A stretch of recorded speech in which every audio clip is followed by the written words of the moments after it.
Top 10 नंतर आता बातम्या सविस्तर स्वरूपात। मुंबईकरांसाठीची आनंदाची बातमी आहे। बहुप्रतीक्षित मुंबई मेट्रो 3च्या पहिल्या टप्प्याचं भुयार खोदायचं काम पूर्ण झालंय। भुयार खोदणाऱ्या पहिलं टनेल बोरिंग मशीन भुयारातून बाहेर आलंय। मुंबईमध्ये सध्या 7 ठिकाणी भुयार खोदायचं काम सुरू आहे आणि यातल्या पहिल्या ठिकाणाचं काम यशस्वीरित्या पूर्ण झालंय। जेव्हा टनेल बोरिंग मशीन बोगदा खणून बाहेर आली तेव्हा एकच जल्लोष करण्यात आला। यावेळी मुख्यमंत्री देवेंद्र फडणवीस उपस्थित होते।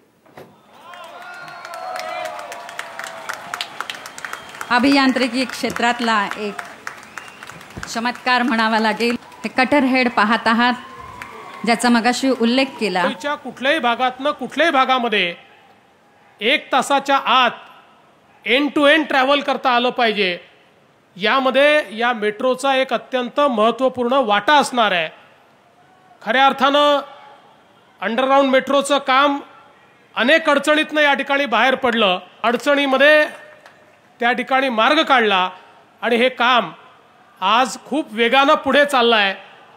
आणि ज्या लोकांना असं वाटायचं की सगळे प्रोजेक्ट जे आहेत ते केवळ कागदावरचे प्रोजेक्ट्स आहेत, आज ते सगळे आपल्याला होताना दिसत आहेत।